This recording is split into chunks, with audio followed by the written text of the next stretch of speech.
Kain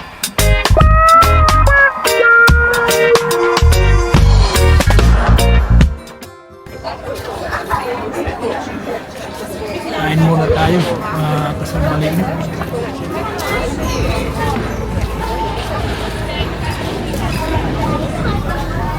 Thank you. Mas appreciate. Thank you.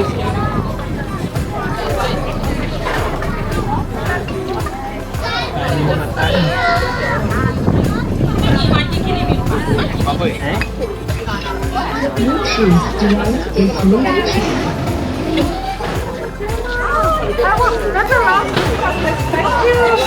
Date tayong mag-isa.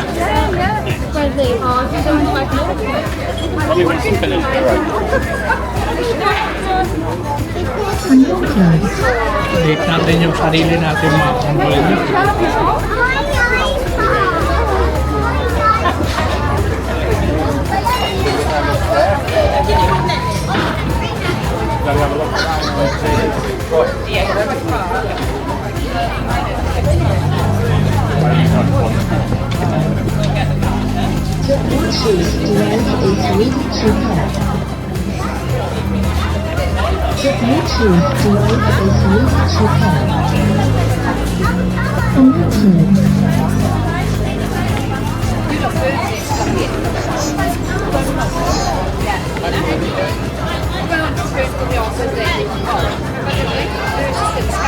Sit down properly, stand up. You know, Excuse me, you're not allowed to film here. Why?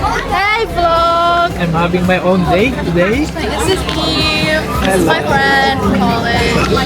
We're gonna go tan now. You want to eat first? We Or? already ate that this time. Is it? Yeah. Alright, I was thinking to fly my drone, but it's a bit windy. Oh yeah, it is.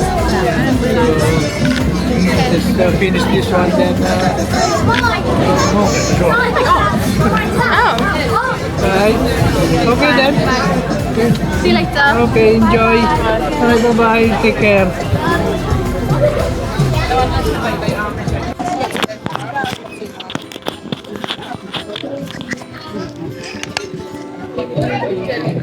I really like to step aside to see a better day.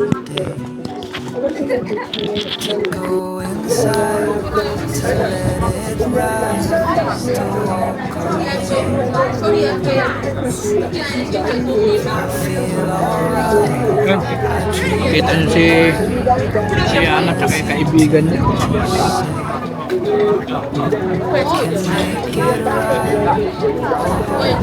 Yeah, sila. Enjoy na lang po sa pagkain ko.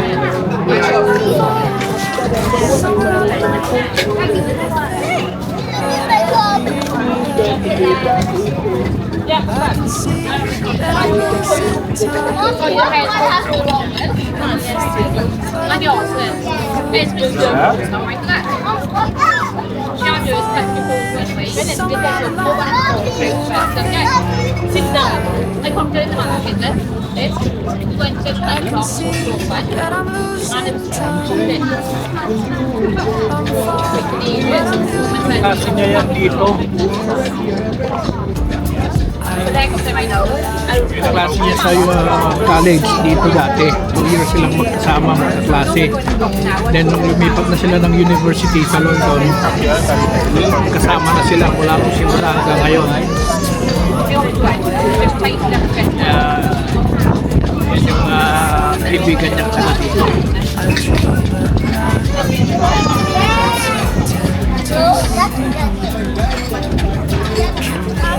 Anak yung teams nila.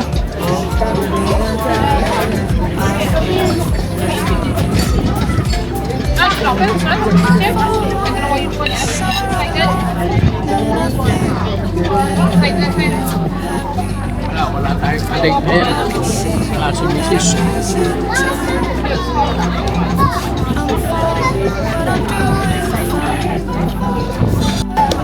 Manapin yung burger nila.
Dito na ako. Ulan natin ang palit nyo. Hindi tayo kakain mamaya. Walang busog na ako.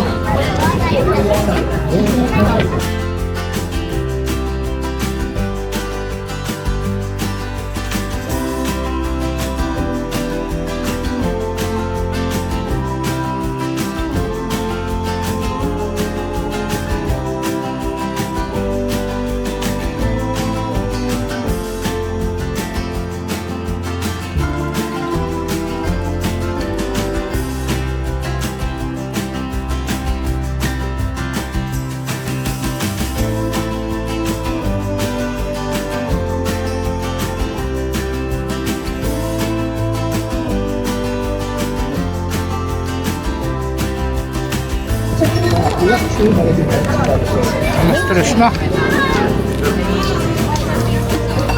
Alas tres na mga kaibigan. Makakasampalin nyo.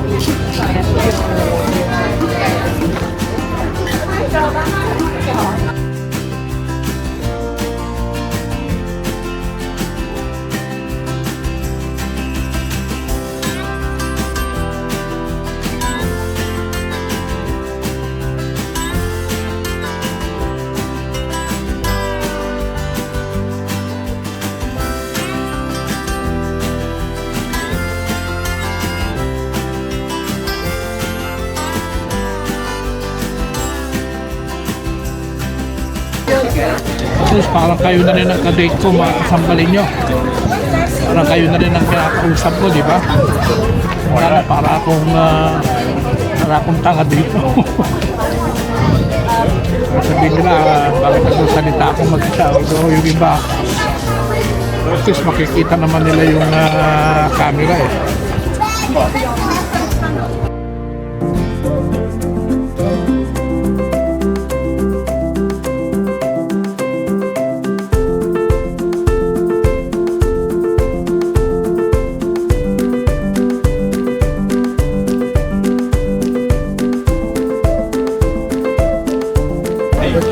Ano bang pwede kong ibalita sa inyo? Wala naman.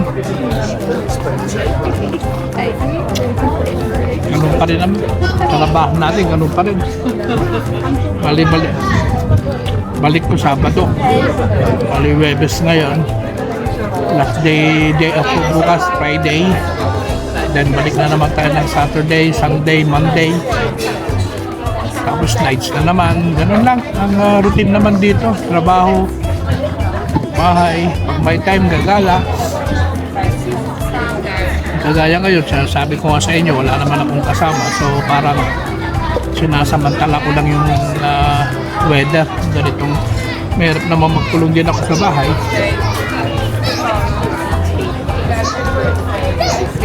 Sayang naman. Hindi tayo lalabas na mag-enjoy.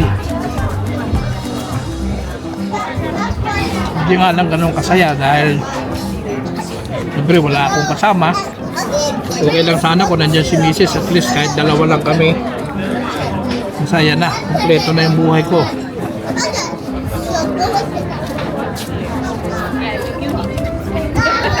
Kaya lang siyempre ganyan talaga ang sitwasyon namin ngayon.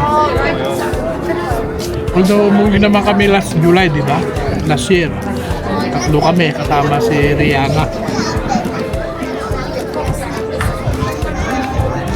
Sa akin, hindi ko pa alam kung kailan ako uuwi, mga kasampalan niya. Wala akong plano. Pero uuwi din ako. Uuwi ako this year. Wala pa nga lang plano. Total June pa lang naman ngayon eh. Baga maabang panahon pa.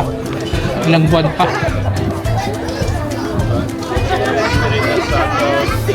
Tapos pinapakaramdaman ko rin yung sitwasyon sa Middle East. Kasi mga tutusin mas mura yung ticket sana kung via Middle East kami. Mag-Middle East ako. Mas mura yung ticket. Kaya nga ticket ni Mrs. nga direkta ng Asia.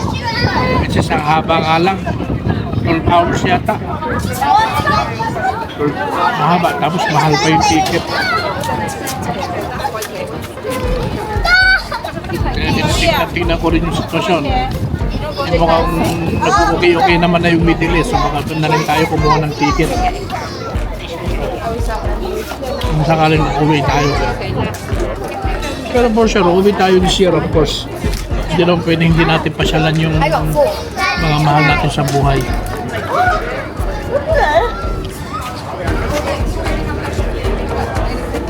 Especially siyempre may mga edad na yung mga magulang namin. Ganun din kay Mrs. Kaya kung may chance at may kunting pera, bilang naman na talaga inuwi namin, mga magulang namin.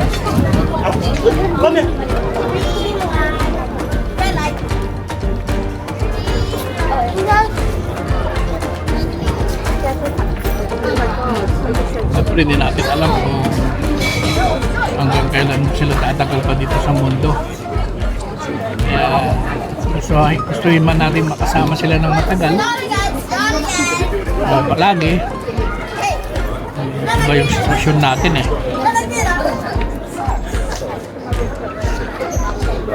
Kaya kayong may mga magulang dyan nakasama, i-enjoy ninyo nakasama yung magulang nyo. Mahalin nyo, respeto nyo, igalang nyo. Maswerte kayo dahil kasama nyo sila.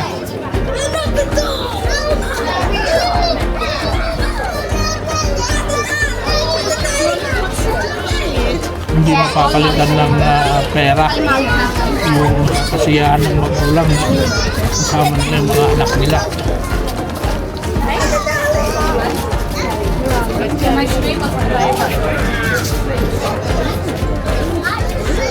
Ako nga eh, dadalawa na nga yung anak ko na, dito pa sila. Pag lumalayo sila, nalulungkot din ako eh. Mahirap malayo sa anak. Yan ang sabi nga nila, yan ang cycle ng buhay.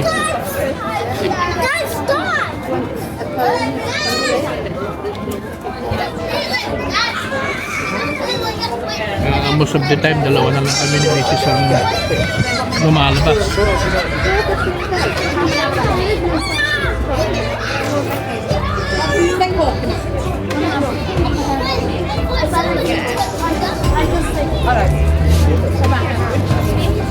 Okay, yun ang mga kasambalin nyo. At maglalakad-lakad lang tayo para matakpan naman yung kinain natin. Hindi naman na mahiga na naman pagdating sa bahay. Lakad lang natin para lang matakpan.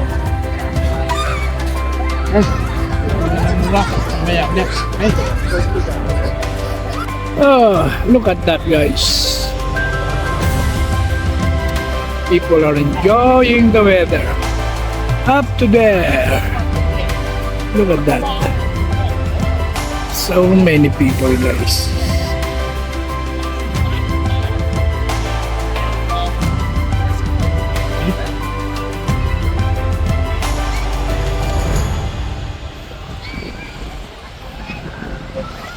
Oh, I don't fancy to go there, to be honest with you guys. It will be very warm.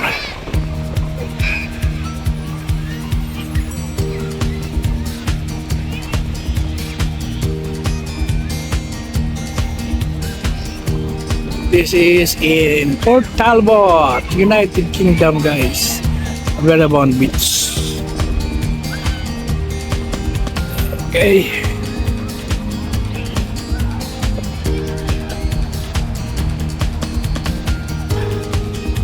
very warm. We are here in Port Talbot, Verawan Beach. 31 degrees, guys.